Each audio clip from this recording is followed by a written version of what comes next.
السلام علیکم ناظرین، میں ہوں لبید احمد اور آپ دیکھ رہے ہیں ٹی ڈی ایم۔ ناظرین، امریکہ، اسرائیل اور ایران کے درمیان کشیدگی جو ہے وہ مسلسل بڑھ رہی ہے۔ اس صورتحال میں صدر ڈونلڈ ٹرمپ کی تقریر کو اہم سمجھا جا رہا تھا۔ توقع یہ تھی کہ جنگ کے بارے میں واضح حکمت عملی سامنے آئے گی، لیکن تقریر میں زیادہ تر پرانی باتیں ہی دہرائی گئیں۔ ٹرمپ نے کہا کہ جنگ اپنے اسٹریٹجک مقاصد کے قریب ہے۔ 1 ماہ سے جاری کارروائی مزید 2 سے 3 ہفتے چل سکتی ہے۔ انہوں نے اعتماد ظاہر کیا لیکن مقاصد واضح نہیں کیے۔ جنگ کے انجام کے بارے میں کوئی واضح روڈ میپ نہیں دیا۔ ایران کو پتھر کے زمانے میں واپس بھیجنے کی دھمکی دہرائی گئی۔ تقریر میں کوئی نئی پالیسی نہیں تھی بلکہ وہی پرانا بیانیہ تھا۔ سوشل میڈیا بیانات اور تقریر میں خاص فرق نظر نہیں آیا۔ تقریر میں ٹرمپ عوام کو جنگ پر قائل کرتے نظر آئے۔ سرویز کے مطابق امریکی عوام کی اکثریت جنگ کے خلاف ہے۔ ٹرمپ نے جنگ کو مستقبل میں سرمایہ کاری قرار دیا۔ کہا کہ یہ جنگ جو ہے وہ ماضی کی جنگوں سے چھوٹی ہے، لیکن عوام کے خدشات مکمل طور پر دور نہیں ہو سکے۔ بڑے سوالات تھے جو جواب طلب رہے، وہ یہ کہ جنگ کا حتمی مقصد کیا ہے، یہ جنگ کہاں جا کر ختم ہوگی، اس سے نکلنے کا راستہ کیا ہوگا۔ تقریر میں ان اہم سوالات کے واضح جوابات نہیں دیے گئے۔ اب اگر ہم بات کریں کہ زمینی صورتحال کیا بتا رہی ہے، بھئی زمینی صورتحال یہ ہے کہ اسرائیل اب بھی ایران پر حملے کر رہا ہے۔ ایران کی جانب سے بھی میزائل اور ڈرون حملے جاری ہیں۔ تل ابیب پر حالیہ حملہ جنگ کے جاری رہنے کا ثبوت ہے۔ زمینی حالات ٹرمپ کے دعووں سے مختلف نظر آتے ہیں۔ تو کیا نیتن یاہو ٹرمپ کی ٹائم لائن سے متفق ہیں؟ اس حوالے سے کوئی واضح معلومات سامنے نہیں آئیں۔ اتحادی ہونے کے باوجود دونوں کے مفادات مختلف ہو سکتے ہیں۔ تو جناب، کیا 15 نکاتی امن منصوبہ جو ہے اس کی بات کریں کہ وہ پھر کہاں گیا؟ امریکہ نے چند روز پہلے ایک امن منصوبہ پیش کیا تھا۔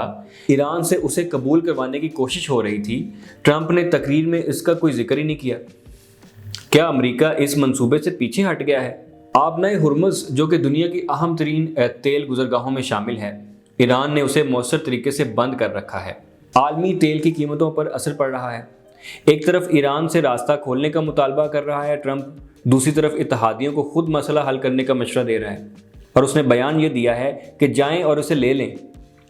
عملی حکمت عملی واضح نہیں کی، اور انہوں نے دعویٰ کیا کہ جنگ ختم ہونے پر راستہ خود کھل جائے گا۔ ٹرمپ نے اتحادی ممالک کو ذمہ داری لینے کا کہا ہے، سست ہمت ہونے کا الزام بھی لگایا ہے، اور نیٹو سے نکلنے کا اشارہ دیا تھا، لیکن تقریر میں اس معاملے کا ذکر نہیں کیا گیا۔ ہزاروں امریکی میرینز اور پیرا ٹروپرز خطے میں پہنچ رہے ہیں، تو سوال یہ پیدا ہوتا ہے کہ ان کا اصل کردار کیا ہوگا؟ دفاعی پوزیشن یا بڑی کارروائی کی تیاری کیا ہو چکی ہے؟ اس بارے میں کوئی وضاحت نہیں دی گئی۔ جنگ میں کامیابی کا مطلب کیا ہے؟ ٹرمپ نے واضح نہیں کیا کہ فتح کیا ہوگی۔ ایران کو کمزور کرنا یا حکومت کی تبدیلی کرنا یا صرف دباؤ ڈالنا، مقصد اب بھی غیر واضح ہے۔ امریکہ کے اندر کے جو اثرات ہیں وہ یہ ہیں کہ پیٹرول کی قیمتیں 4 سال کی بلند ترین سطح پر پہنچ چکی ہیں۔ عوام براہ راست متاثر ہو رہے ہیں، اور وسط مدتی انتخابات قریب ہیں۔ ٹرمپ کی مقبولیت میں کمی آ رہی ہے۔ مجموعی صورتحال کو دیکھیں تو ٹرمپ ایک مشکل سیاسی اور عسکری صورتحال میں ہیں۔ جنگ جیتنا بھی چاہتے ہیں اور نکلنے کا راستہ بھی تلاش کر رہے ہیں، لیکن واضح حکمت عملی سامنے نہیں آ رہی۔ ناظرین، دیکھنے میں ایسا لگتا ہے کہ جنگ کا اصل مرحلہ ختم ہو چکا ہے، لیکن ایران اور امریکہ اب بھی اپنی اپنی انا کے لیے ڈٹے کھڑے ہیں۔ ایران کی ہزاروں سال کی شاندار اور پرانی تاریخ اس کے غرور کی بنیاد ہے، جبکہ امریکہ خود کو دنیا کی سپر پاور اور بھگوان سمجھتا ہے۔ اب دونوں ملک آنکھوں میں آنکھیں ڈال کر کھڑے ہیں، اور ہر ایک دوسرے سے کہتا ہے کہ پہلے تم پیچھے ہٹو۔ ایک طرف ایران کہتا ہے کہ امریکہ ہار چکا ہے، جبکہ امریکہ جواب دیتا ہے کہ ہم 1 ماہ سے ڈٹ کر کھڑے ہیں اور تم ابھی صرف 3 دن کی بات کر رہے ہو۔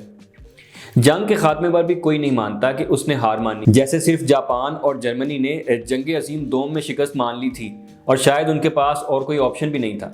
دونوں ملک جنگ سے تھک چکے ہیں، یعنی جنگی تھکن جو ہے ان پر غالب آ چکی ہے، لیکن دونوں اپنی قوم کی برداشت اور عوامی رد عمل کو مد نظر رکھتے ہوئے تسلیم نہیں کر رہے کہ ہار ماننا پڑے گا۔ امریکہ میں عوام جو ہے وہ صدر ٹرمپ پر سوال اٹھائیں گے کہ جنگ شروع کیوں کی گئی، اتنا نقصان کیوں ہوا، جبکہ ایرانی عوام یہ سوچیں گے کہ اگر پیچھے ہٹنا تھا تو اپنی قیادت اور شہری قربانیوں کی ضرورت کیا تھی۔ اس صورتحال میں اب کوئی بھی فیس سیونگ پیش نہیں کر رہا کہ ایران کو لگے گا کہ اسے شکست نہیں ہوئی اور امریکہ کو لگے کہ اس نے جنگ جیت لی ہے۔ انسانی انا اور غرور سب سے خوفناک جبلت ہیں، چاہے وہ قوموں پر ہو، لیڈروں پر ہو یا عام انسانوں پر۔ نیگیٹو انا کے نتائج عموماً نقصان دہ ثابت ہوتے ہیں۔